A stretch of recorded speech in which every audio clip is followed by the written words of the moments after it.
Hi friends, welcome to my channel. నా పేరు చైతన్య. పవన్ కళ్యాణ్ గారి మీద ఒక వ్యక్తి, ఒక మాజీ IAS, retired IAS Vijay Kumar గారంట, ఆయనైతే ఒక కేసు అయితే వేయటం అయితే జరిగింది. కేసు విషయాల్లోకి వెళ్తే ఏంటి అంటే, పవన్ కళ్యాణ్ గారు తన యొక్క పదవిని దుర్వినియోగం చేశారు. యాజ్ ఏ మంత్రిగా ఉండి గవర్నమెంట్ యొక్క నిధులను కానీ, గవర్నమెంట్ యొక్క ఆస్తులను కానీ తన మూవీ కోసం ఉపయోగించుకున్నారు అనే ఒక కేసు అయితే పెట్టడం అయితే జరిగింది. సో పవన్ కళ్యాణ్ గారి మీద ఇలాంటి కేసు రావడం చాలా హాస్యాస్పదంగా అయితే అనిపించింది. ఎందుకు అంటే, పవన్ కళ్యాణ్ గారి సేవాగుణం, దానాలు చేయడం, పవన్ కళ్యాణ్ గారు సరిగ్గా శాలరీయే తీసుకోవట్లేదు, గవర్నమెంట్ నుంచి శాలరీ తీసుకోవట్లేదు, అండ్ గవర్నమెంట్ నుంచి ఒక క్యాంప్ ఆఫీస్ కూడా తీసుకోలేదు. తన ఓన్ ఆఫీస్నే క్యాంప్ ఆఫీస్ కింద మార్చుకొని తన ఓన్ ఫర్నిచర్తో వర్క్ చేస్తున్నారు పవన్ కళ్యాణ్ గారు. అండ్ తనకు వచ్చే జీతం కూడా గవర్నమెంట్ నుంచి తీసుకుంటానన్నారు.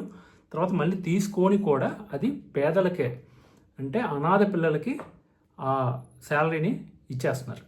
అండ్ పవన్ కళ్యాణ్ గారి మూవీస్ చేయకూడదంట. ఫ్యూచర్లో పవన్ కళ్యాణ్ గారు సినిమాల్లో నటించకూడదు, మంత్రిగా ఉండి సినిమాల్లో నటించకూడదు అనేది ఒక తప్పు కింద ఆయన భావిస్తా కేసు వేయడం అయితే జరిగింది. అంటే ఎవరైతే ఈ కేసు వేశారో వారి యొక్క ఉద్దేశం ఏంటి అనేది క్రిస్టల్ క్లియర్గా తెలిసిపోతుంది. ఏంటి అంటే, పవన్ కళ్యాణ్ గారిని డైరెక్ట్గా ఎదుర్కొనే ధైర్యం లేని వాళ్ళు ఆయన యొక్క ఆర్థిక వనరులు ఏదైతే ఉందో దాన్ని దెబ్బ కొట్టడం ద్వారా రాజకీయాల్లో పలచన చేయాలి, రాజకీయాల్లో పవన్ కళ్యాణ్ని ధైర్యంగా ఎదుర్కొనే సామర్థ్యం లేక ఇలాంటివన్నీ క్రియేట్ చేస్తారనేది అయితే క్లియర్గా తెలుస్తుంది. ఎందుకు అంటే, పవన్ కళ్యాణ్ గారి సినిమా రిలీజ్ అయిన ప్రతిసారి కూడా ఆయన పవర్లో ఉన్నా లేకున్నా సినిమాల మీద బురద జల్లే కార్యక్రమం అయితే చేస్తారు. ఏదో ఒక రకంగా సినిమా రిలీజ్ అయినప్పుడైనా చేస్తారు, సినిమా షూటింగ్లు అవుతున్నప్పుడు, సినిమా జరిగి రిలీజ్ అయిపోయి ఇన్ని రోజులు అయినప్పటికీ ఇప్పటికీ కేసు. మళ్ళీ పవన్ కళ్యాణ్ గారు ఎటువంటి వారు అనేది ఆంధ్ర ప్రజలందరికీ కూడా తెలుసు. ఆయన ఎంత మంచి వ్యక్తిత్వం అంటే, ఎంతో మందికి ఉదాత్తగా సాయం చేశారు. ఎన్నో వేల మందికి, ఇప్పుడు కౌలు రైతులకి, అనాథ పిల్లలకి, అండ్ సైనిక్ బోర్డుకి వరదలు వచ్చినప్పుడు కానివ్వండి, ఆంధ్రాకి అండ్ హైదరాబాద్, తెలంగాణకు కూడా ఆయన విరాళాలు ఇచ్చారు. ఆయన ఇప్పుడు కూడా తన సొంత డబ్బులతో ఇప్పటికీ కూడా చాలా అభివృద్ధి కార్యక్రమాలు ఆయన ఓన్ మనీతో చేస్తున్నాడు. తన జేబులో నుంచి డబ్బులు తీసి ప్రజాసేవ చేసే పొలిటీషియన్స్ని మనం చూడటమే చాలా అరుదు. అలాంటి వ్యక్తి మన రాష్ట్రంలో ఉండటం మనకి గర్వకారణం. అలాంటి వ్యక్తి మీద మన వాళ్ళే కేసు పెట్టడం అది మన దౌర్భాగ్యం. ఎందుకంటే పవన్ కళ్యాణ్ గారి మీద ఇలాంటి కేసులు నిలవ్వు.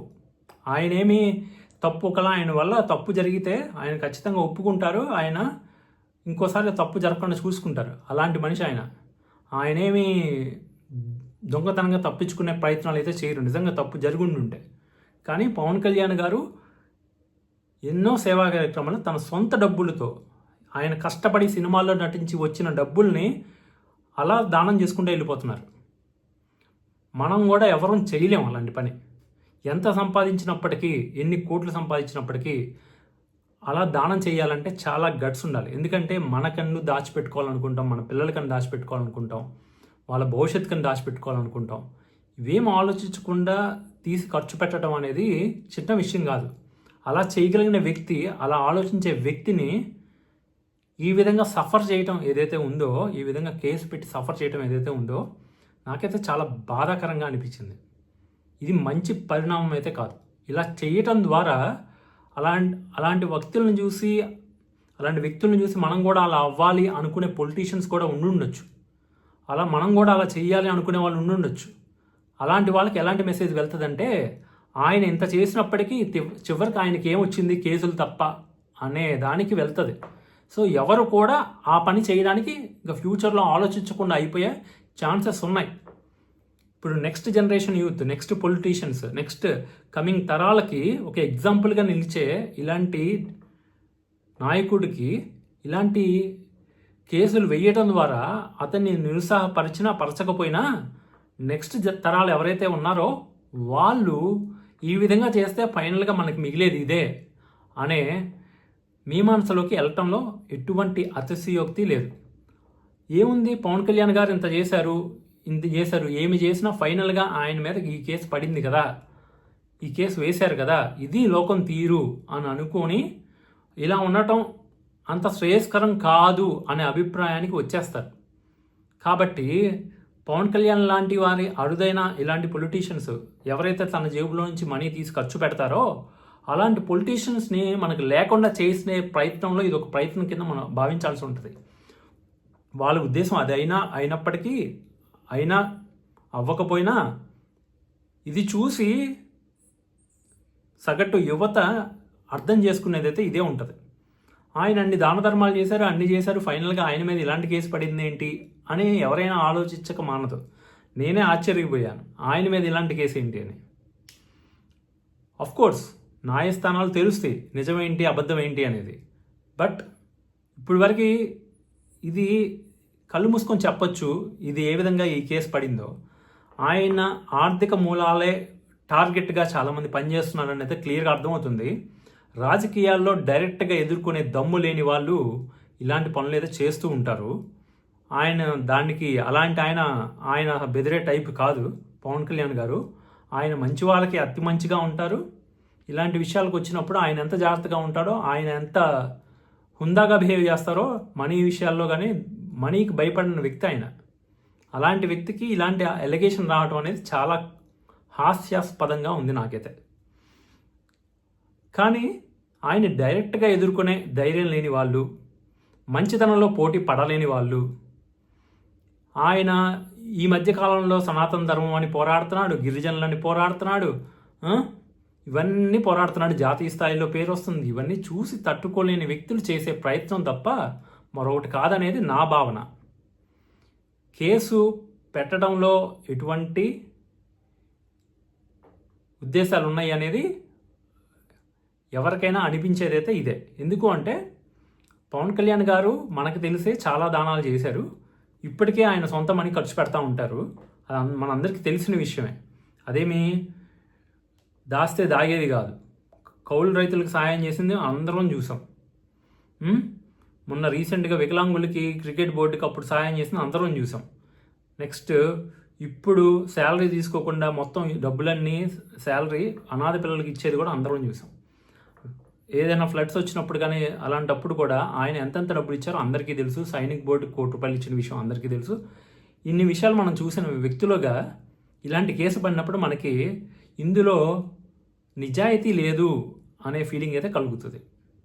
ఏదో పవన్ కళ్యాణ్ గారి మీద ఆయన్ని రాజకీయంగా ఎదుర్కోలేక, ఆయన యొక్క చేసే మంచి పనుల్లో పోటీ పడలేక, ధైర్యంగా యుద్ధం చేయలేక స్ట్రైట్గా బ్యాక్ నుంచి వస్తున్నారు. ఆయన మూవీ రిలీజ్ చేసినప్పుడల్లా టార్గెట్ చేస్తారు. ఆయన్ని ఎప్పుడూ కూడా ఆయనకి మూవీస్ లేకుండా, ఆర్థిక వనరులు లేకుండా చేయాలనే ప్రయత్నం చేస్తారు.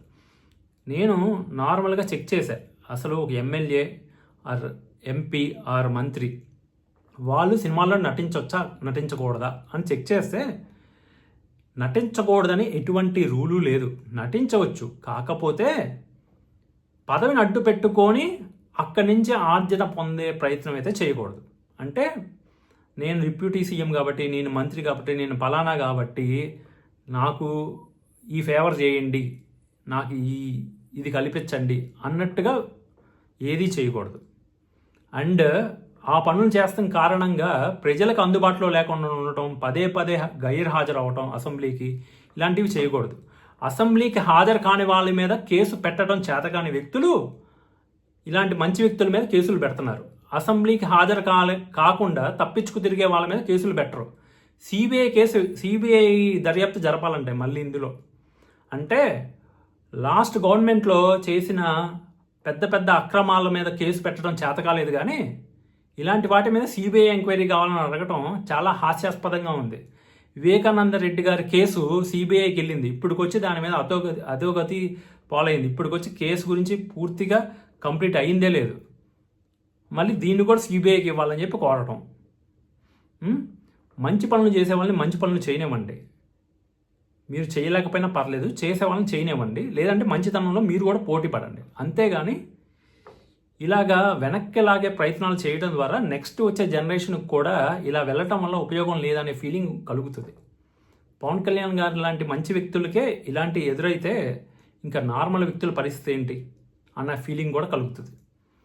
సో లాస్ట్ గవర్నమెంట్లో ఎన్నో అవకతవకలు జరిగినాయి. అంత పెద్ద బిల్డింగ్ కట్టారు, ఎన్నో లక్షల కోట్లు ఖర్చు పెట్టారు, ప్రభుత్వ ధనం వేస్ట్ చేశారు.